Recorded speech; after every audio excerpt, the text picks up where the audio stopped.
আসসালামু আলাইকুম গাইস। আজকে সকালে একটা বিশেষ কাজ করার জন্য আমি তাড়াতাড়ি রেডি হয়ে গেলাম। সে বিশেষ কাজটা হলো যে আজকের একজনকে ব্লাড ডোনেট করতে যাব।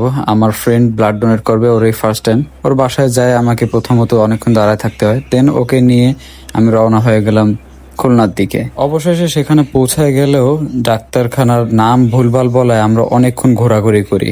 দেন অনেকক্ষণ পর আমরা পায়ে যাই সেই ডাক্তারখানা। সেখানে যাই প্রথমত আমাদেরকে নাস্তা করানো হয় সসম্মানে। দেন আমরা ওখানে কিছুক্ষণ ঘুরি আর অনেক বোর্ড ফিল করায় আমি আমার ফ্রেন্ড আমানকে নিয়ে একটু খুলনা এক্সপ্লোর করতে চাই। সাথে সাথে এক কাজে দুই কাজ, আমার একটা ইনফরমেটিভ ভিডিওর শুট নেই। দেন হঠাৎ শুনি যে রক্ত লাগবে না, তাই আমরা রওনা হয়ে যাই বাসার দিকে। কিন্তু আবার হঠাৎ ফোন আসে যে ভাই রক্ত লাগবে, তাই আমরা রক্ত দিতে চলে যাই সদর হসপিটালে। সেখানে ক্রস ম্যাচিং করায় চাচা আমানের রক্তটা নেয়।